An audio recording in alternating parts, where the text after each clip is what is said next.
Yeah, you're on Kevin Cassidy. So did you notice anything wrong about that picture?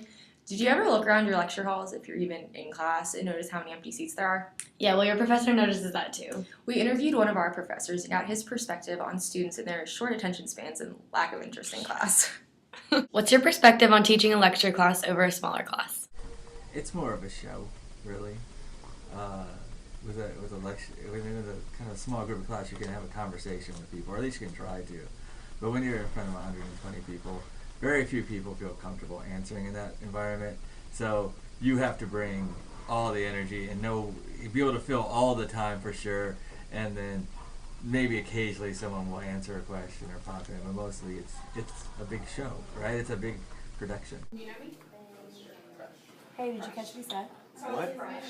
Do you have an attendance policy for your lecture classes like you do your smaller classes? I have attendance policies in a small classroom. In my large lecture classes, I don't. People tend to show up for those classes, though.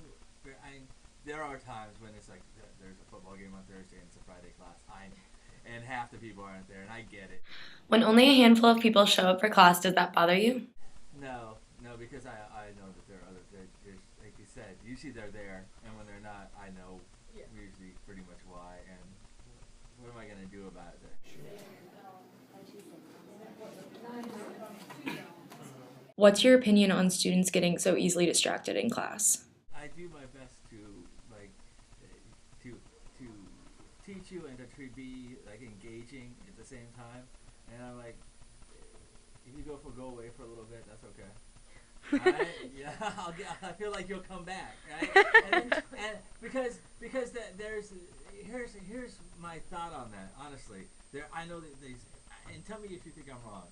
My thought is that the professors who are really kind of the cell phone Nazis, right, are the ones who are pretty dull, and people go away intellectually anyhow. Yeah. Right. Okay, so they're not looking at a cell phone, but their mind is now on something totally different anyhow. I feel like your mind's going to wander. It's an hour-long class. You're kind of a whole generation, right? Short attention span. My thought is just keep trying to get you to come back, to tune back in, right? And you're going to have to do that whether there are cell phones or laptops or anything else in the class anyhow, right? So that's the environment that we live in. So as you can see, your professors don't really care what you're doing in class or even if you show up at all. So the next time you think about skipping class, just go right ahead and do it because school doesn't matter and you won't really learn anything anyways and your professors just don't care. This Sunday we're giving you the opportunity to be in one of our videos. So come out to Sup Dogs Deck Sunday afternoon and tell us what you think people should know about college life at ECU. See you on Sunday!